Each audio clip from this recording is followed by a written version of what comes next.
अस्सलाम वालेकुम क्लास। और first lecture is about the evolution. तो सबसे पहले ये कि एवोल्यूशन है क्या। Evolution can be defined as change in species over time. अब ये चेंज जो है ये नॉर्मल चेंज नहीं है और ये टाइम भी नॉर्मल टाइम नहीं है।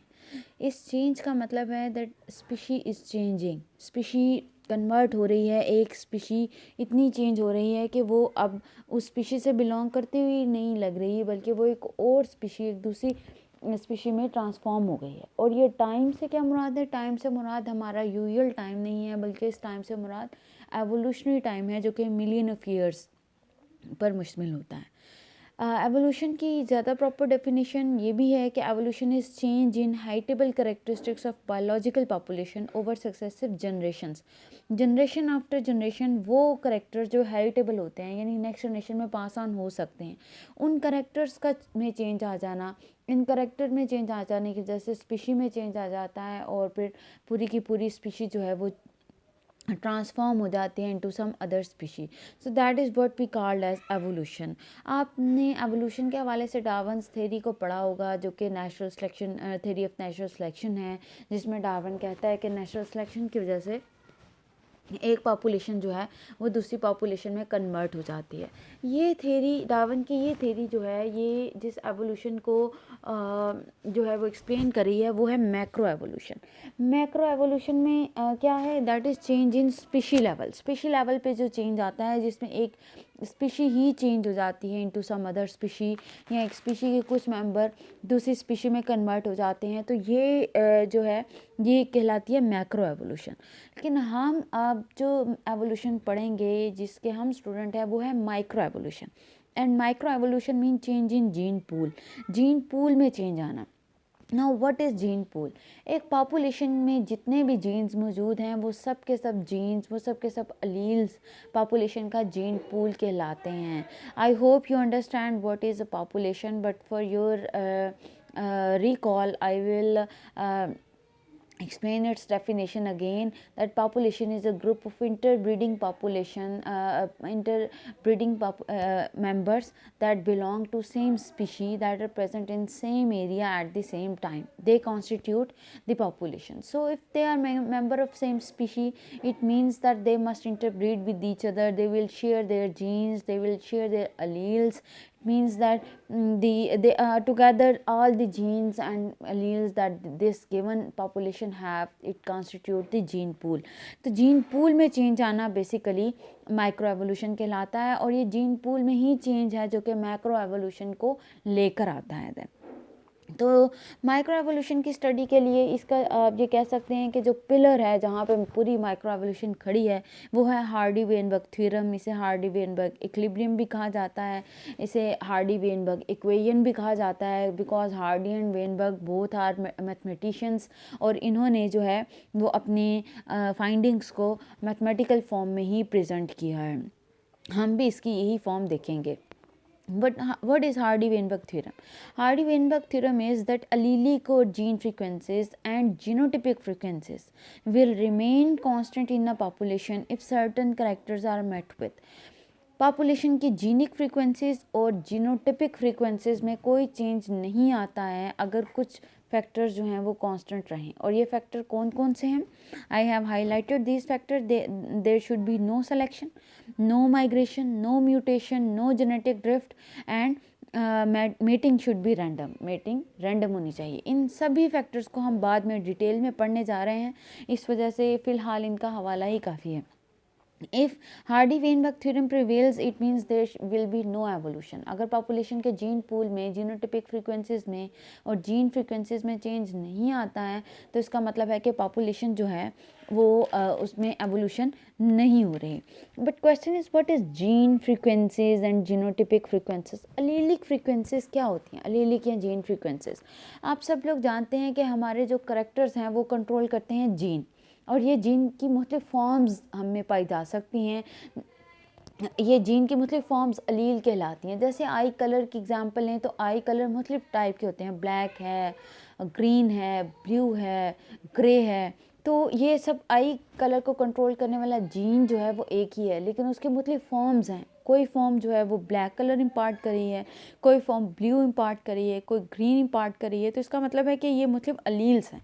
तो इन अलील की फ्रीक्वेंसी से मतलब है कि टोटल पॉपुलेशन में ये अलील कितना है, this constitute the allelic frequencies. Then comes the genotypic frequencies. Genotype क्या होती है? जीनोटाइप का क्या मतलब है?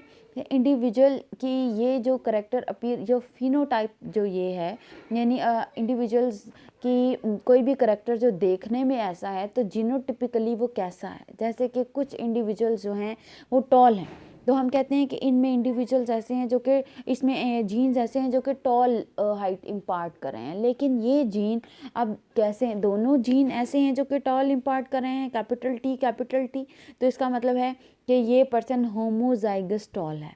लेकिन अगर एक जीन कैपिटल टी है और एक जीन स्मॉल टी है, तो इंडिविजुअल अब भी टॉल ही होगा, लेकिन वो हेट्रोजाइगस टॉल होगा। आप इन सब को अच्छी तरह पढ़ चुके हैं in your Mendel's law of independent assortment and law of segregation में। रिकॉल ऑल दीज, तो आप लोगों को अच्छी तरह से इसका आइडिया हो जाएगा। तो ये इनके बाद अब हम आते हैं कि हार्डी-वेनबर्ग थ्योरम की मैथमेटिकल कॉन्स्टिट्यूशन क्या है। तो हार्डी-वेनबर्ग थ्योरम कहता है that p + q = 1 and p² + 2pq + q² = 1। इसमें P और Q दो अलील की अलीलिक फ्रीक्वेंसी है, यानी P is allelic frequency of allele A and Q is allelic frequency of allele B। इसमें अगर कैपिटल और स्मॉल है तो A for example capital A की है तो B स्मॉल A की फ्रीक्वेंसी होगी। इसी तरह p² क्या होगा? Genotypic frequency. कोई भी अलील पेयर की फॉर्म में एग्जिस्ट करता है, और ये इंडिविजुअल में किसी भी पॉपुलेशन में 3 तरह के इंडिविजुअल्स हो सकते हैं। Homozygous dominant p², homozygous recessive q², या हेट्रोजाइगोट्स pq। ठीक है, तो यहाँ पर ये तीनों की frequency they are equal to 1 mean that they remain constant according to Hardy Weinberg theorem. अब हम थोड़ा सा अलीलिक और जीनोटिपिक फ्रीक्वेंसीज़ को मज़ीद जानने के लिए हम एक हवाला लेते हैं कि ये अलीलिक और जीनोटिपिक फ्रीक्वेंसीज़ को कैलकुलेट कैसे किया जाता है। तो यहाँ पर एक प्रॉब्लम है, और ये प्रॉब्लम क्या है? That if population has 100 flowers, 80 red and 20 white, red colour is controlled by allele capital R, white small r, find out allelic and genotypic frequencies.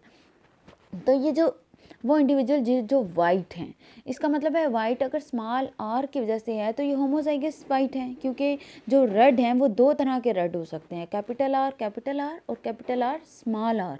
लेकिन जो वाइट हैं वो सिर्फ और सिर्फ उनकी जीनोटाइप क्या हो सकती है? Small r। तो हम इससे ही पकड़ते हैं, इसी से कैलकुलेट करते हैं। तो हमारे पास वाइट कितनी है? 20। टोटल अलील कितने हैं? 100 इंडिविजुअल्स हैं, यानी 100 फ्लावर्स हैं, तो हर फ्लावर में 2 अलील होंगे। तो यानी हर इंडिविजुअल में एक करेक्टर को कंट्रोल करने वाले 2 जीन होते हैं। तो 100 फ्लावर्स हैं, तो इसमें जीन कितने होंगे? 100 × 2 200। टोटल इंडिविजुअल क्योंकि 100 हैं हमारे पास। अब आ जाते हैं स्मॉल r, हमारे पास 20 है, तो ये इंडिविजुअल हम जानते हैं कि इन सब 20 इंडिविजुअल में स्मॉल r 2 टाइम है। तो स्मॉल r टोटल कितना होगा? 20 × 2 = 40। फ्रीक्वेंसी ऑफ r या फ्रीक्वेंसी ऑफ q कैलकुलेट की जा सकती है किस तरह से? Number of r small r 40 हैं और टोटल नंबर कितना है? 200। तो इससे डिवाइड करने के बाद हमारे पास क्या आ जाएगा? 0.2। और ये 0.2 क्या है? फ्रीक्वेंसी ऑफ r या frequency of q for example. अब फ्रीक्वेंसी ऑफ p को कैलकुलेट करना है, तो उसको कैसे करेंगे? By this equation. यहाँ पर आप इस इक्वेशन को देख सकते हैं, p + q = r। We already have value of q which is 0.2, तो इससे हम सॉल्व कर सकते हैं और हमारी p की वैल्यू क्या आ जाएगी? 0.8। ये हमने p और q क्या आते हैं हमारे पास? अलीलिक फ्रीक्वेंसीज, और हमने इन दोनों की अलीलिक फ्रीक्वेंसीज कैलकुलेट कर दी। अब हमारे पास क्या है? Genotypic frequencies. अब जीनोटिपिक फ्रीक्वेंसीज कैसे कैलकुलेट करेंगे? I have told you earlier कि पॉपुलेशन में जो है अगर 2 ही अलील हैं तो इन 2 अलील के लिए 3 तरह की जीनोटाइप्स हो सकती हैं, like this: homozygous recessive, homozygous dominant, या हेट्रोजाइगोट्स। तो इन तीनों के एनालॉगस हम ये यूज़ करते हैं। अब हमारे पास q ऑलरेडी है, क्या है q? 0.2। तो q² क्या होगा? 0.2 का स्क्वायर। p² क्या होगा? 0.8 स्क्वायर। और 2pq क्या होगा? 2 टू ब्रैकेट 0.8 मल्टीप्लाइड बाय 0.2। तो इस तरह से आपके पास ये तीनों फ्रीक्वेंसीज जो हैं वो निकल आएंगी और इन तीनों फ्रीक्वेंसीज को आप देन यूज़ कर सकते हैं, ये कैलकुलेट कर सकते हैं कि ये तीनों फ्रीक्वेंसीज को जब सम अप करेंगे तो it should be equal to 1।